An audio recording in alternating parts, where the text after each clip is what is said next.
Welcome to Charles B. Wang Center and welcome to tonight's performance, Sufi Songs of Love. I'm Jin Young-jin. I'm the Director of Asian Art and Culture at the Charles B. Wang Center. And we are delighted to have you tonight. And first, I'd like to thank the Russian Cultural Heritage Institute for their support for tonight's performance.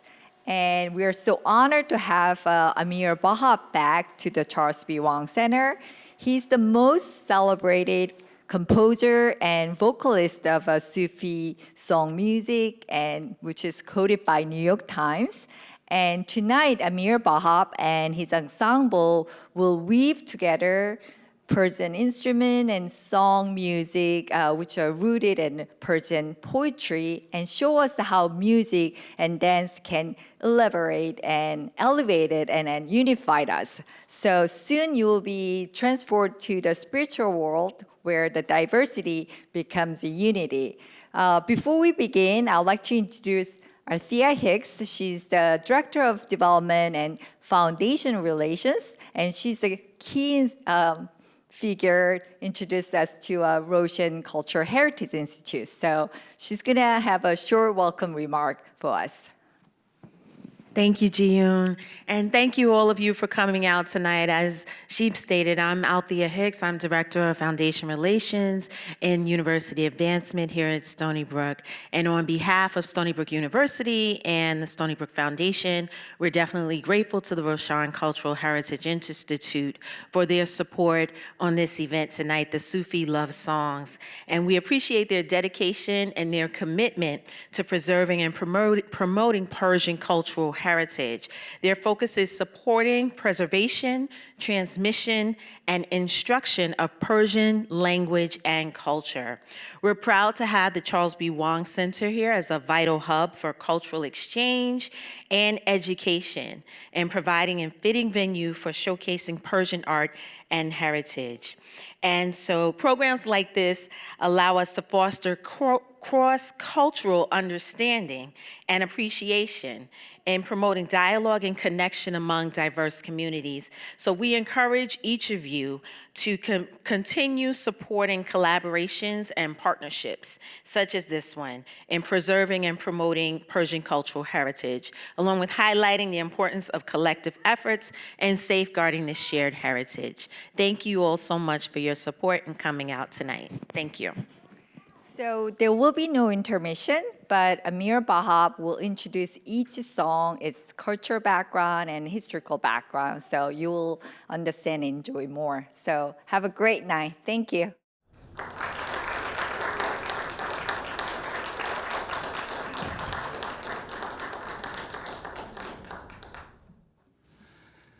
Ladies and gentlemen, welcome.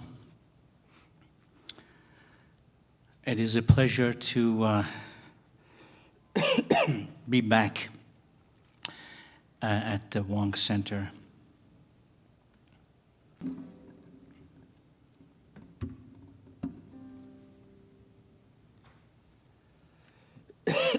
Just had some fruit, and I guess I shouldn't have.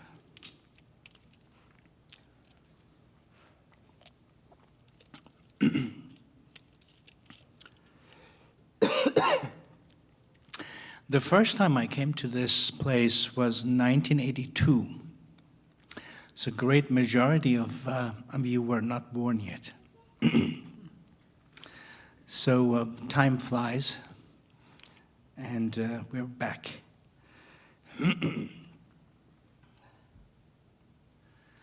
So we are going to start with some Sufi songs. I have brought different musical instruments.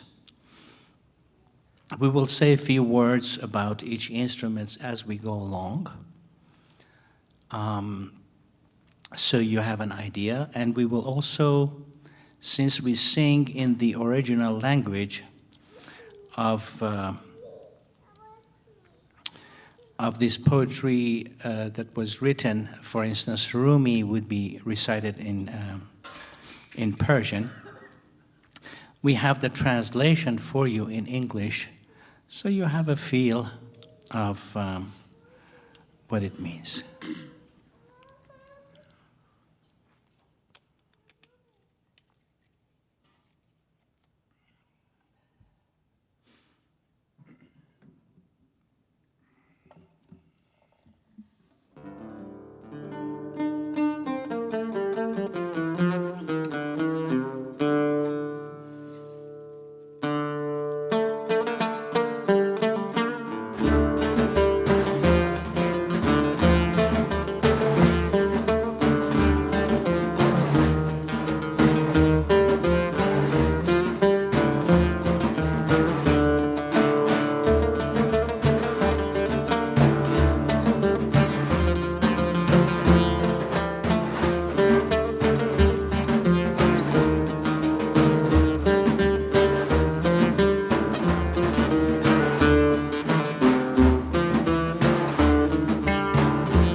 يقين الله الله ثبتني على هالدين الله الله واغفر لي والمسلمين الله الله حسبي ربي جل الله الله الله ما في قلبي غير الله الله الله حسبي ربي جل الله الله الله ما في قلبي غير الله الله الله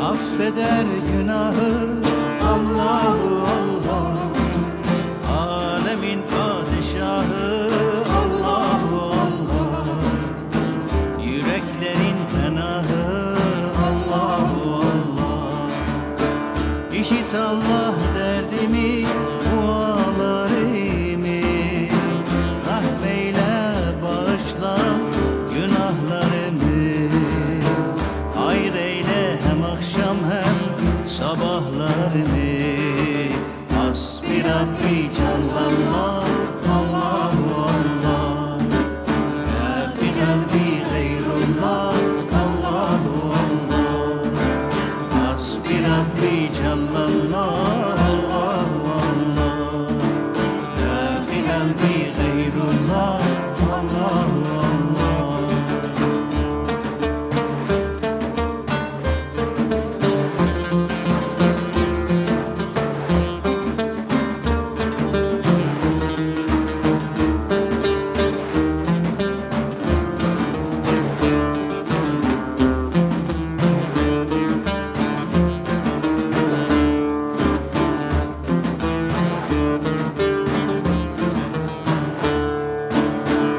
वो तन्हा कौन है अल्लाह अल्लाह बादशाह वो कौन है अल्लाह अल्लाह मेहरबा वो कौन है अल्लाह अल्लाह किया ऊंची शान है अल्लाह अल्लाह उसकी सब निशान है अल्लाह अल्लाह सब दिलों की जान है अल्लाह अल्लाह हस्बी रब्बी जल्लल्लाह अल्लाह अल्लाह मा फी क़ल्बी गैरुल्लाह अल्लाह अल्लाह हस्बी रब्बी जल्लल्लाह अल्लाह अल्लाह मा फी क़ल्बी गैरुल्लाह अल्लाह अल्लाह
Thank you so much. Let us start with some of the poems. We're going to treat you to a mystical poetry Yvette will tell you who is it by. Speaking of recitation, let me introduce my musician friends. To my right, I have Yvette on the frame drum and vocals. So give it up for Yvette. To my left, I have Gail, same on the vocals and frame drum.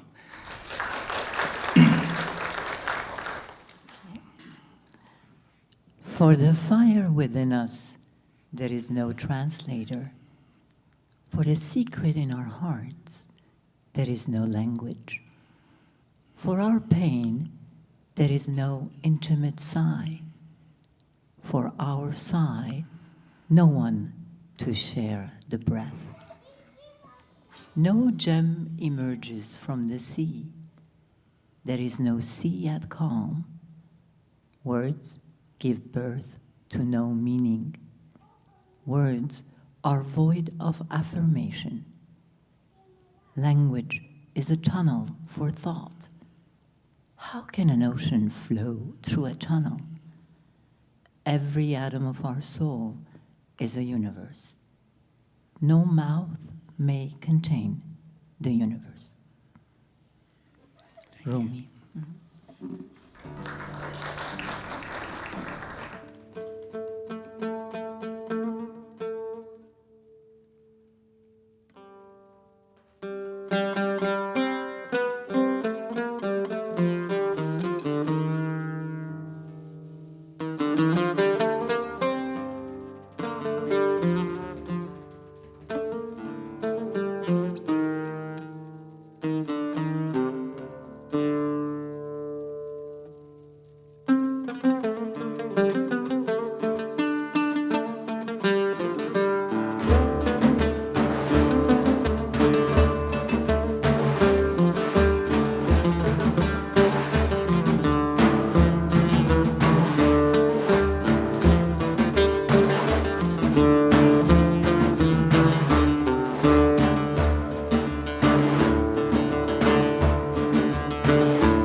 instrument that you're hearing is called the oud. And long time ago, precisely 9th century, when the Muslims were traveling towards Europe via North Africa, especially Morocco. As you know, North Africa includes Tunisia, Morocco, and Algeria. So from Morocco, they went towards Spain. And with them, they took their cultures, including musical instruments, and the oud, which in Arabic is called al-oud, was taken to Spain. So in Spain, they started calling it le-oud instead of al-oud, just like in English we say the oud, or in French you would say l'oud, in Spanish you would say le-oud. And then le-oud gradually was turning to lute. So the direct daughter of the oud is lute. And depending on what part of Europe, because later on it penetrated Italy, Greece, etc. So what we call lute today is a direct child of the oud, lute. It has 11 strings, sometimes 12. And guitar later on was born from the lute. So guitar is the grandchild of the oud. So grandfather to the guitar and mother to the lute. It's been around for 2,000 years. So it's actually pre-Islamic. When the Muslim came, already this was in existence. They liked it, they worked on it further. So time for Gail to treat you to a poem, and then we will sing another song for you.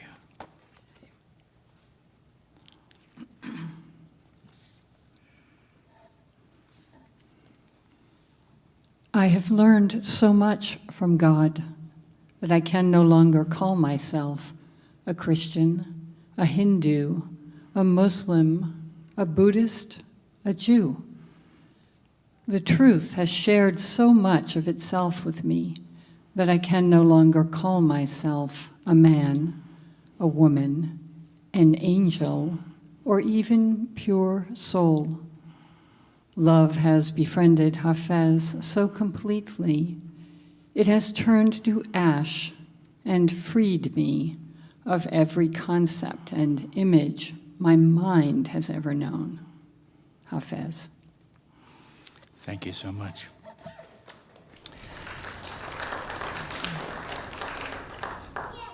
I'll sing a Turkish song by Yunus. He was contemporary of Rumi, younger. They have actually met.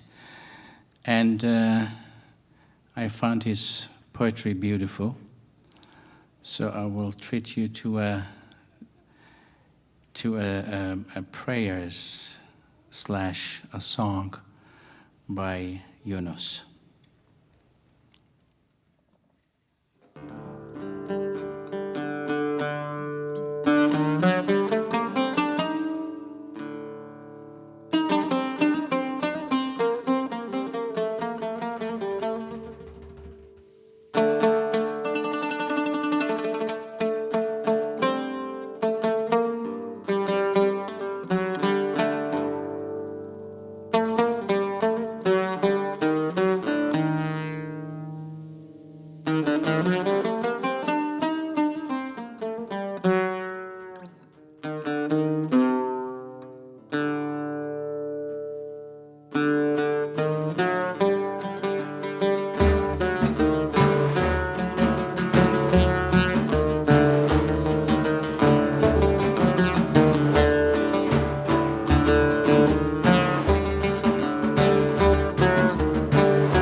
bitirmiş viranemiye, aklın yitirmiş divanemiye, ömrün bitirmiş viranemiye, aklın yitirmiş divanemiye.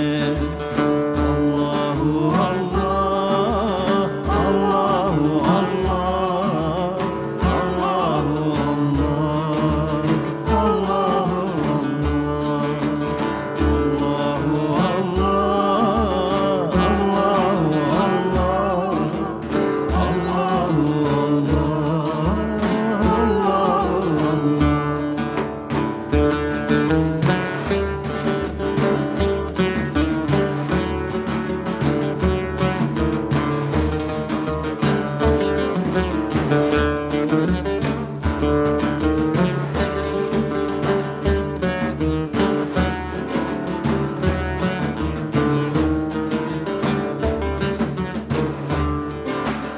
yaşlı gözlerim tutmaz dizlerim, yolun izlerim mestanemiye.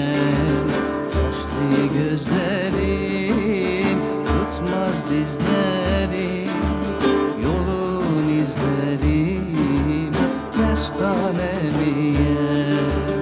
Allahu Allah, Allahu Allah, Allahu Allah, Allahu Allah, Allahu Allah, Allahu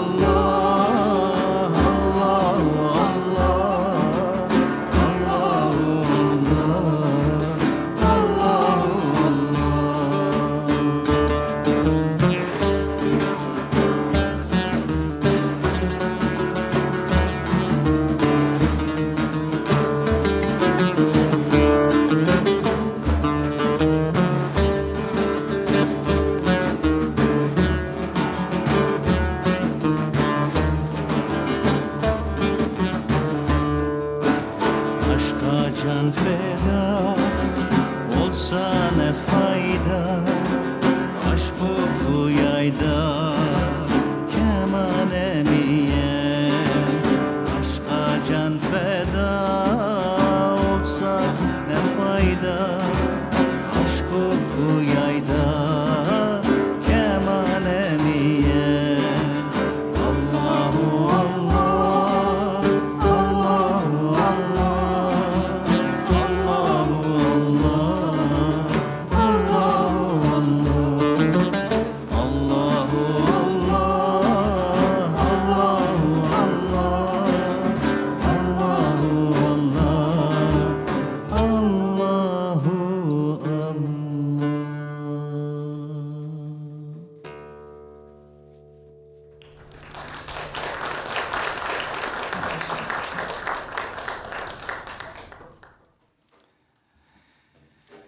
Speaking of Yunus, maybe you have a poem of Yunus to share with our friends.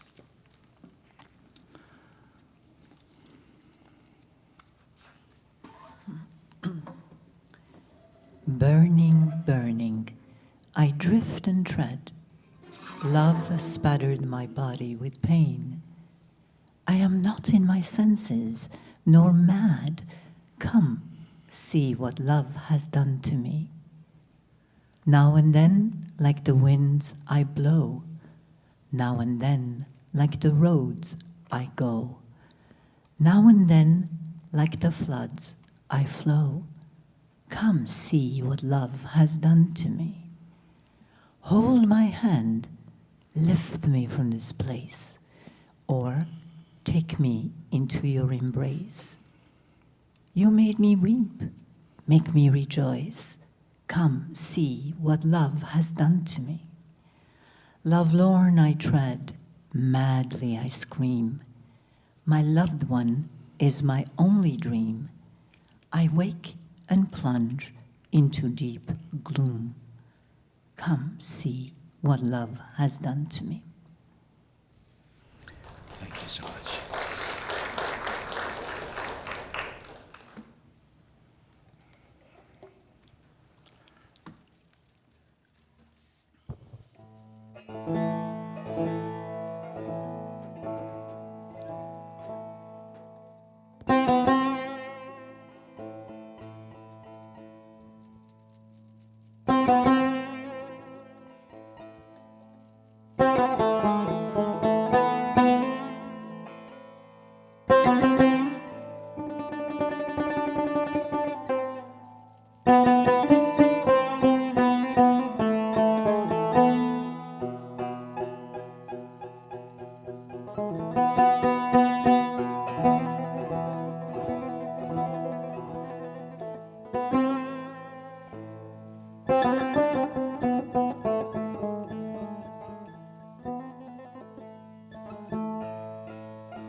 So I'd like to say a few words about this instrument. This is called the tar, and the tar, T-A-R, simply in Persian means strings. So you have an instrument called dutar. Do means two, so dotar literally means two strings. You have setar, which means three, and you have sitar, which means 30 strings. So tar is very old, and if you look at the face, you see two hearts. So that's maybe one of the reasons they call it the instrument of lovers. You know, two hearts unites the hearts. And everything is organic.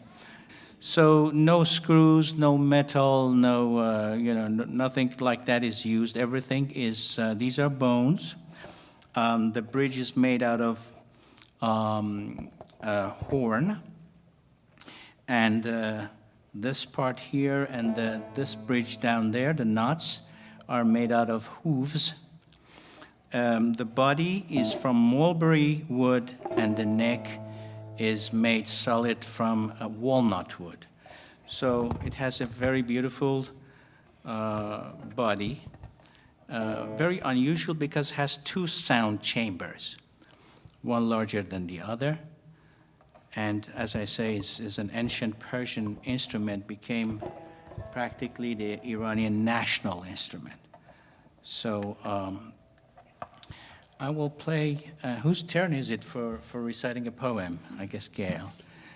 While you doing that, I'd like to choose another song to sing for you. Go right ahead. You are glorified in heaven, O conspicuous sun. Be you also glorified on earth unto everlasting, that the inhabitants of the earth may become one in heart, and one in aim, and one in nature with the sublime celestial. Then separation and polytheism and duality will disappear. In real existence, there is only unity. When my spirit fully recognizes your spirit, they both remember their being one in the past, and on the earth become as Moses and Aaron, sweetly mingled like milk and honey. It's Rumi. Thank you.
you so much.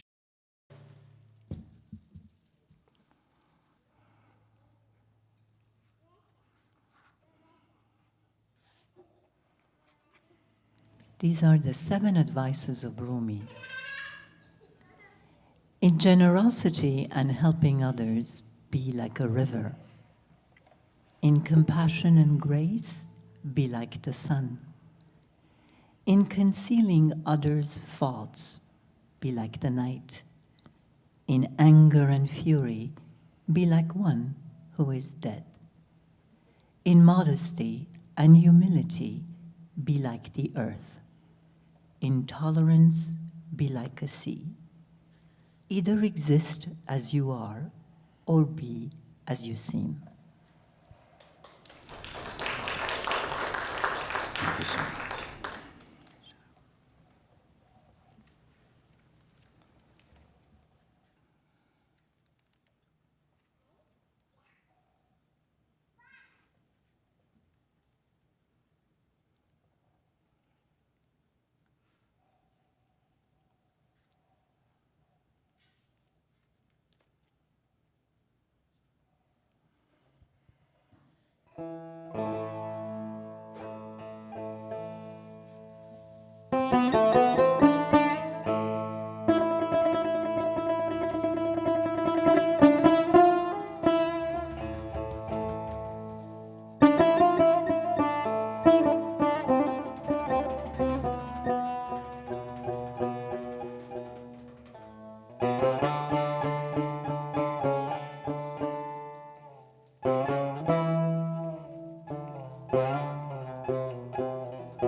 So I'd like to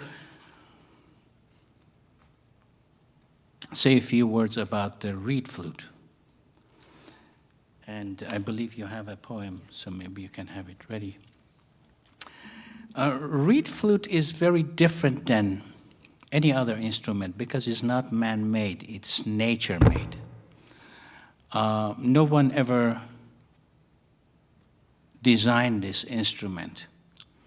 Reed flute is just a cylinder.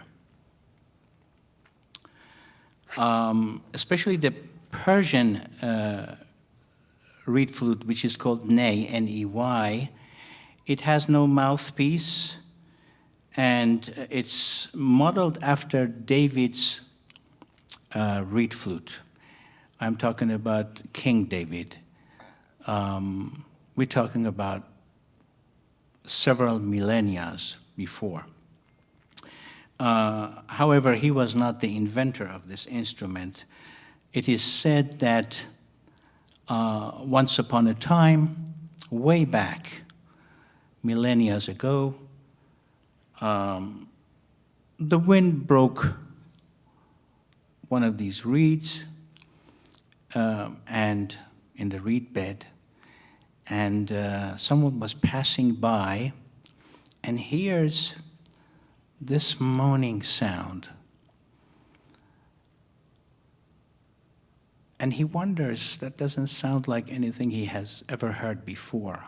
Follows the sound and finally sees a broken reed on the ground. The wind happened to be blowing in the right angle. So the diameter of the reed, if you blow the air in 1/3 of the diameter, in the right angle and right amount, you get the sound. Otherwise, there is no sound. Listen. Nothing. So, however, if you find the sweet spot, so you can get sound.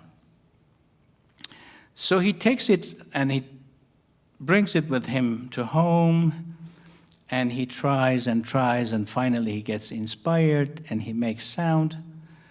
And throughout the millennia, this instrument gets completed. Then you have sound holes here, then sound holes were added one by one.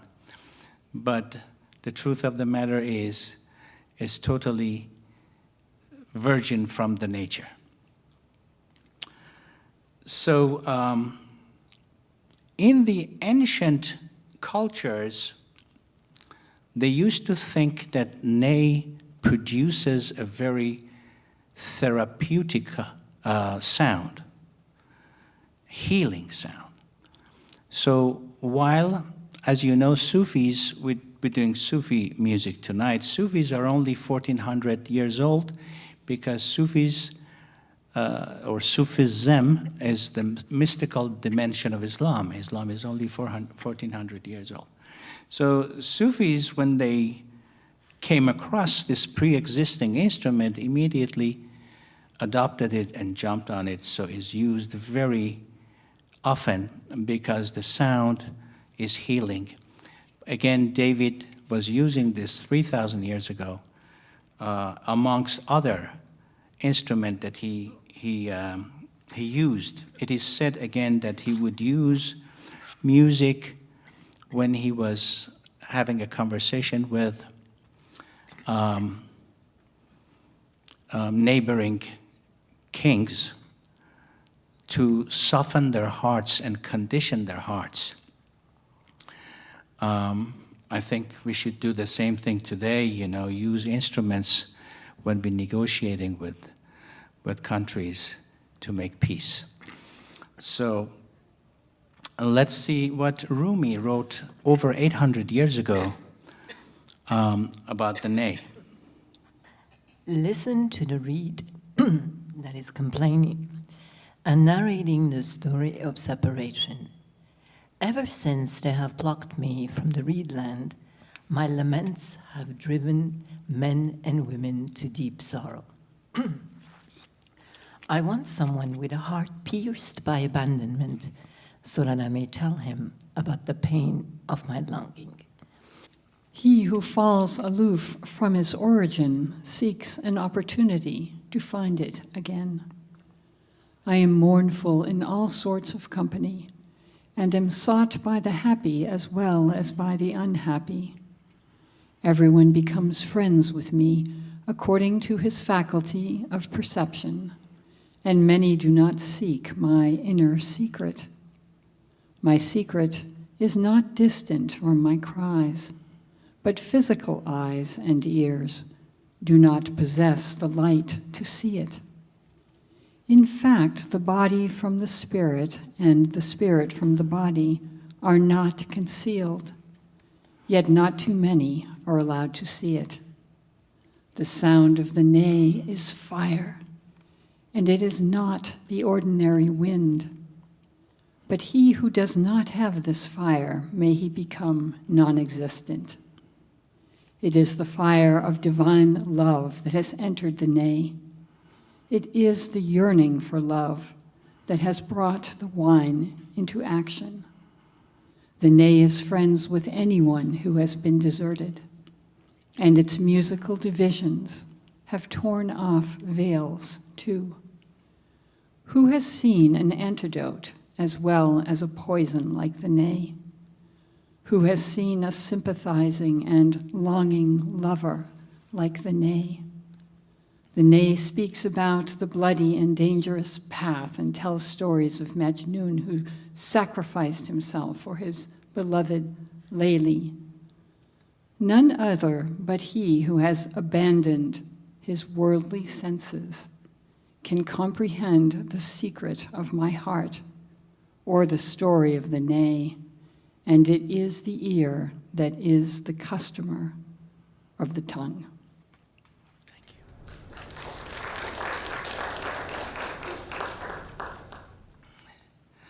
Let's listen to the reed a little bit, the sound of reed. I'll,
So the last instrument we play for you today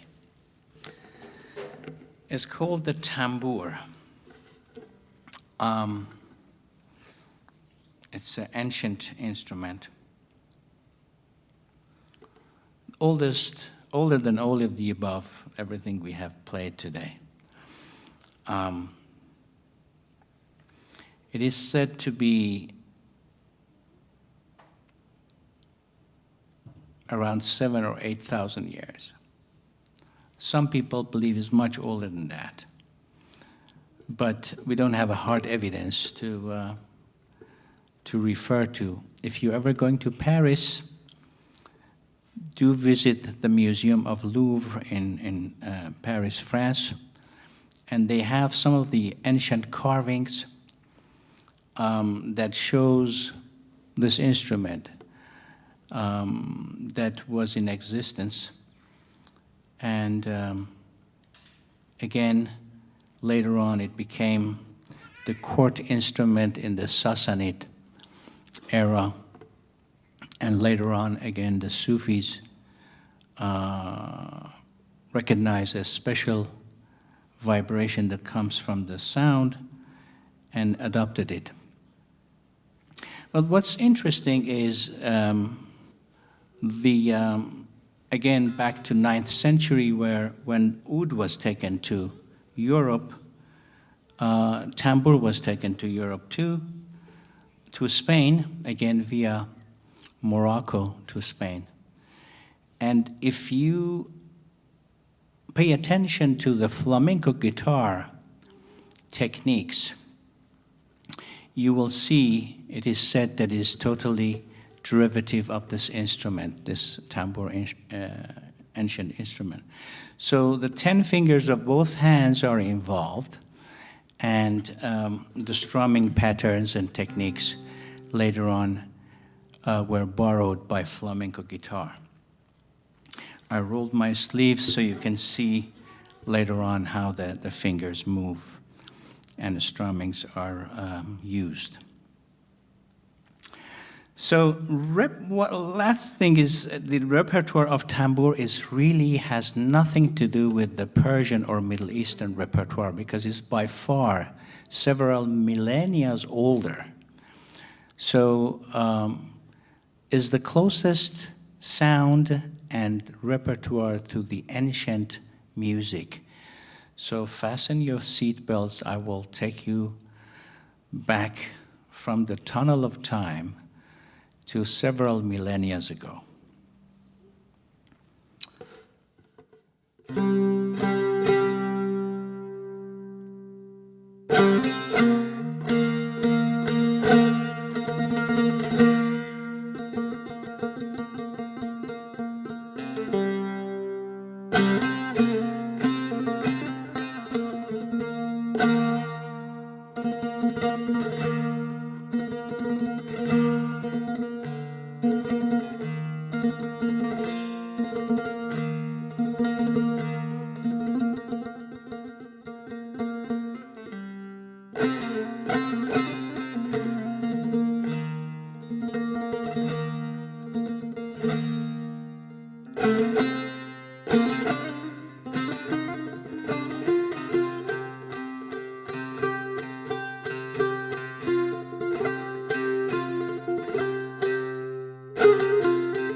کسی از انفاس خوشش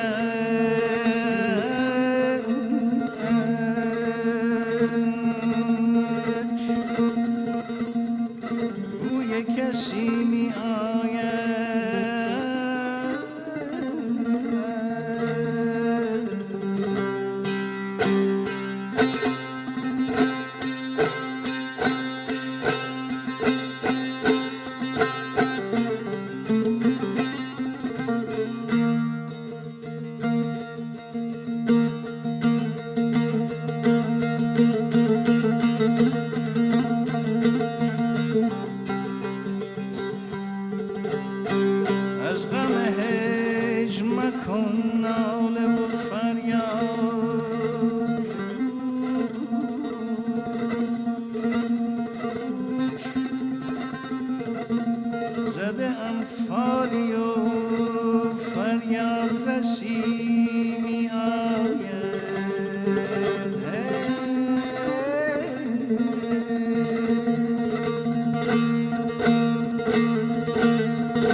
Thank you so much. So, very important part to explain. You saw the whirling. This is a very important part to be talked about before we end the program.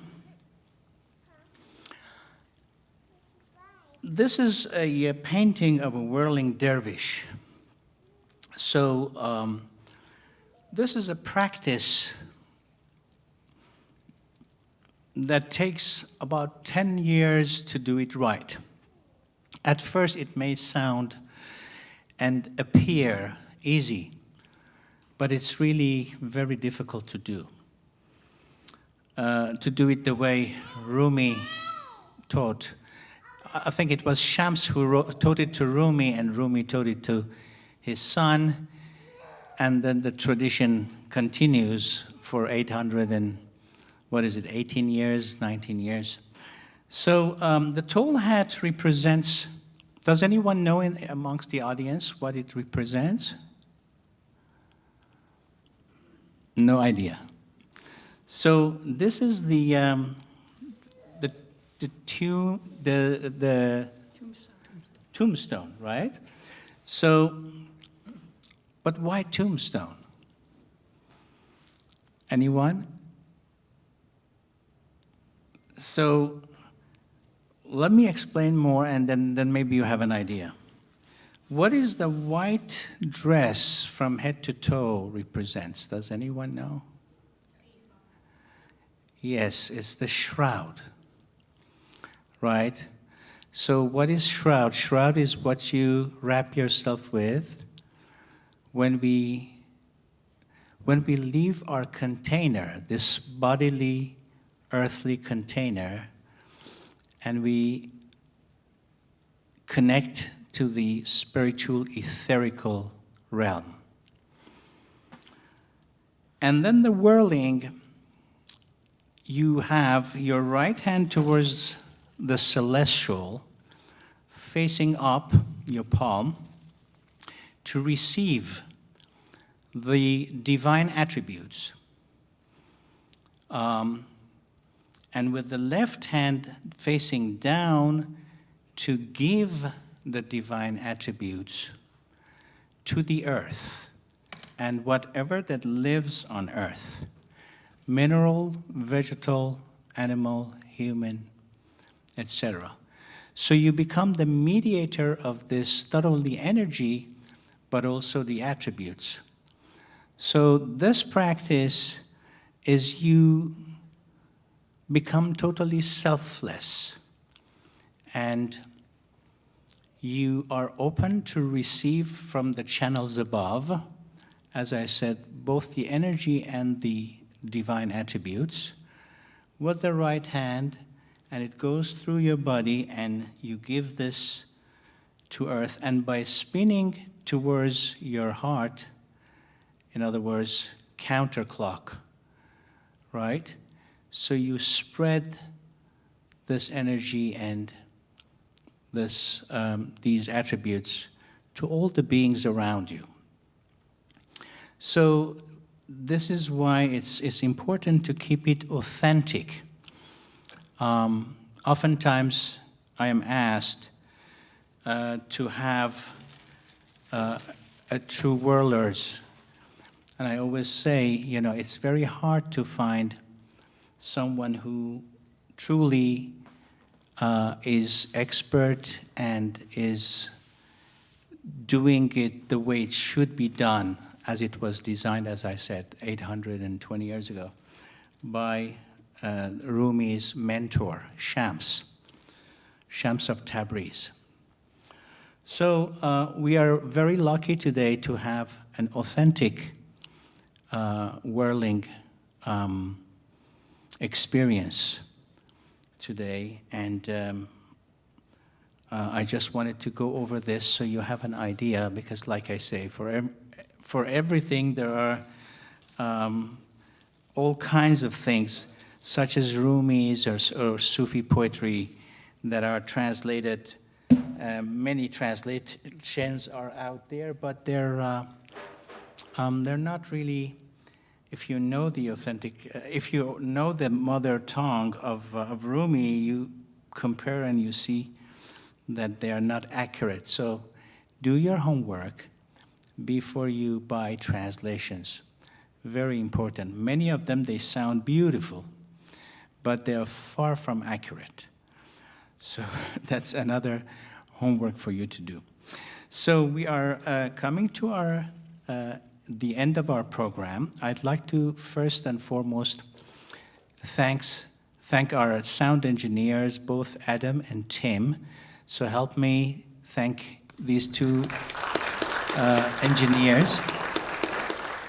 I'd like to thank the organizers, Jin and her helpers, to bring us together. Like I said, the first time I was here was on 1982. Since then, we've been irregular. Every few years, we come back.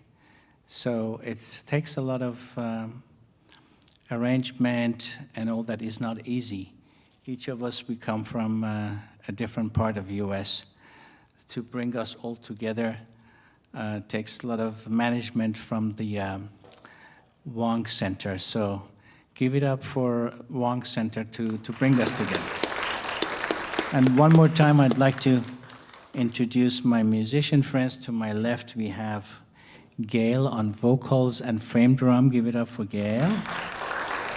And to my right, we have Yvette. I asked sometimes our whirler, I said, may I introduce you? What shall I introduce you as? And he's so modest.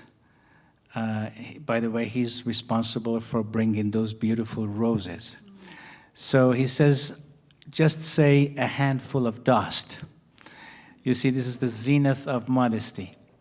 But his name is Chris, so let me, yes, thank you. And you've been a wonderful audience. It's dark. I don't see all of you well. I see only the first 5 rows. The rest, I only see shadows. But you have been sending wonderful vibration to us, and we felt the energy. And all we did was returning your own energy to you. So God bless you, and looking forward to seeing you again. Thank you so much.